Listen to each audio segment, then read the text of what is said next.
अब एक प्रश्न उठता है, क्यों जी देवता बड़े के मनुष्य? तो सब कहेंगे देवता बड़े होते हैं भाई। तो देवता जब हमसे हर मामले में बड़े हैं तो वो मनुष्य बनना क्यों चाह रहे हैं? हम स्वर्ग जाना चाहें, देवता बनना चाहें, ये बात तो समझ में आती है। उत्कर्ष तो सभी चाहते हैं, अपकर्ष तो कोई नहीं चाहता। फिर देवता कह रहे हैं कि हम भारत में जन्म लें, ऐसा क्यों? उल्टा क्यों? द्वितीय स्कंद के शुभारंभ में सुखदेव जी परीक्षित को भारत कह रहे हैं, क्योंकि ये सब भरतवंशी राजा। तो इस प्रकार 3 भरत हुए हैं, जड़ भरत, चक्रवर्ती सम्राट भरत, दुष्यंत नंदन भरत और ऋषभ नंदन भरत। 3 भरत। 3 भरत से यह भारत भूमि विभूषित और सुशोभित है। और ऐसी पुण्य भूमि भारत में जन्म लेने के लिए स्वर्ग के देवता भी ललचाते रहते हैं। अहो अमीसाम किम कारी शोभनम प्रसन्नेसाम स्वदित स्वयं हरि यैर्जन्म लब्धम सुभारताजिरे मुकुंद सैवोपयतम स्पृहाहिनः। देवता कहते हैं, हे विधाता, वो दिन कब आएगा जब हमें भी भारत भूमि में जन्म लेने का सौभाग्य प्राप्त होगा, हम भी भारत के आंगन में विचरण करेंगे। ये पुण्यात्मा, इन्होंने क्या पुण्य किया होगा जो ये भारत में भ्रमण कर रहे हैं। किम कारी शोभनम, भारत के मानवों से देवताओं को भी स्पृहा होती है। कह रहे अहो अमीसाम किम कारी शोभनम, स्पृहा ही ना, हमको इनसे स्पृहा हो रही है। अब एक प्रश्न उठता है, क्यों जी देवता बड़े के मनुष्य? तो सब कहेंगे देवता बड़े होते हैं भाई। तो देवता जब हमसे हर मामले में बड़े हैं तो वो मनुष्य बनना क्यों चाह रहे हैं? हम स्वर्ग जाना चाहें, देवता बनना चाहें, ये बात तो समझ में आती है। उत्कर्ष तो सभी चाहते हैं, अपकर्ष तो कोई नहीं चाहता। फिर देवता कह रहे हैं कि हम भारत में जन्म लें, ऐसा क्यों? उल्टा क्यों? पूछा गया, भाई तुम्हें कमी क्या है स्वर्ग में? तो कमी गिना रहे हैं देवता। न यत्र वैकुंठ कथा सुधापगा न साधवो भागवतास्तदाश्रया न यत्र यज्ञे समखा महोत्सवा सुरेश लोकोऽपि न वै ससेव्यता। देवता कहते हैं हम भगवान की कथा सुनना चाहें तो कोई सुनाने वाला नहीं है स्वर्ग में। न यत्र वैकुंठ कथा सुधा पगा, कथा सुधा स्वर्ग में नहीं प्राप्त है। अरे स्वर्ग की छोड़ दो, वैकुंठ में भी नहीं मिलेगी ये कथा। स्वर्गे सत्ते च कैलासे वैकुंठे नास्तयं रसः अतः पिबन्तु सद्भाग्या मामा मुंचन कर ही चित। महात्मा में कह रहे हैं, स्वर्गे सत्ते च कैलासे वैकुंठे अपि अयम रसः नास्ति। वैकुंठ में भी ये रस आपको नहीं मिलेगा। साकेत गोलोक धाम कहीं भी चले जाओ, भगवान मिल जाएंगे, वैकुंठ बिहारी मिल जाएंगे, साकेत बिहारी मिल जाएंगे, गोलोक बिहारी मिल जाएंगे, परंतु भगवान की कथा नहीं मिलेगी। इसलिए साकेत जाते समय राम जी ने पवन पुत्र से कहा, अरे हनुमान आओ तुम भी चलो ना। बोले महाराज ये बताओ हमको आपकी कथा सुनने को मिलेगी कि नहीं वहां? भगवान बोले हम तो मिलेंगे भैया, वहां कथा नहीं मिलेगी। हनुमंत लाल जी ने हाथ जोड़ लिए, यदि आपकी कथा सुनने को न मिले तो हमें आपके साकेत की आवश्यकता नहीं।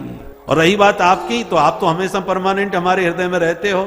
जासु हृदय आगार बसहि राम, तो आपको तो हम कभी भी दर्शन कर लेंगे हृदय में, पर आपकी कथा यदि नहीं मिलेगी तो हमें साकेत की आवश्यकता नहीं। क्योंकि प्रभु चरित्र सुनबे को रसिया राम लखन सीता मन बसिया।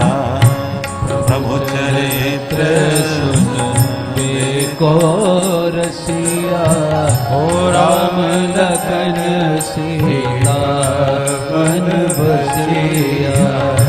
राम लखन सीता मन बसिया। राम लखन सीता मन बसिया। तो मैं निवेदन कर रहा था कि देवता हमसे बड़े हैं तो फिर देवता नीचे भारत में मनुष्य बनना क्यों चाह रहे हैं? एक उदाहरण से इस बात को समझ लो। एक राजा ने सारी प्रजा को बुला करके अपना खजाना खोल दिया, जिसको जो चाहिए ले जाओ, आज के दिन की छूट। तो सब खजाने पर टूट पड़ी प्रजा। खजाने में सिर्फ 2 धातुएं थी, लोहे के बर्तन थे, कुछ चांदी के बर्तन थे। तो जो पहले आया उसने चांदी पर हाथ मारा, चांदी खत्म हो गई तो बाकी के लोग लोहा लेके संतोष किए, जो मिल गया सो सही। बंटवारा हो चुका, सब लोग ले चुके। अब राजा ने घोषणा करी, चांदी वाले चले जाओ, लोहा वाले एक एक करके हमारे पास आते जाओ। तो चांदी वालों का माथा घूमा कि लोहा वालों को दोबारा क्यों बुलाया गया, कुछ और माल मिलेगा इनको क्या। तो चले तो गए, पर छुप छुप के देखने लगे कि इनको क्यों बुलाया। अब राजा के हाथ पड़ गई थी पारस मणि, और पारस मणि का चमत्कार होता है कि लोहे से रगड़ दो तो सोना बन जाता है, लोहा सोने बन जाता है। तो राजा ने अपनी पारस मणि को सबके लोहे से रगड़ डाली, तो सबका लोहा सोने में परिणत हो गया। तो चांदी वालों के चेहरे पर 12 बज गए। अरे राम राम, बड़े घाटे में चले गए, काश हमने भी लिया होता लोहा। सबको पश्चाताप हुआ और उनको लोहा वालों से ईर्ष्या होने लगी। ये बड़े फायदे में रहे भाई। ठीक इसी प्रकार से मनुष्य शरीर जो है लोहे के समान, और देवताओं का शरीर चांदी के समान। तो जैसे लोहे से चांदी कीमती है, ऐसे मनुष्य से देवता श्रेष्ठ है। किंतु किसी दिव्य तत्वज्ञ महापुरुष संत की पारसमणि का स्पर्श इस मनुष्य रूपी लोहे से हो जाए, तो यही मनुष्य स्वर्ग को भी अतिक्रमण करके भगवान के दिव्य धाम को प्राप्त कर सकता है। यद गत्वा न निवर्तन्ते तद धाम परमम मम, जहां से लौट के ही जीव ना आवे, उस परम धाम का अधिकारी ये मनुष्य बन सकता है, देवता नहीं बन सकते।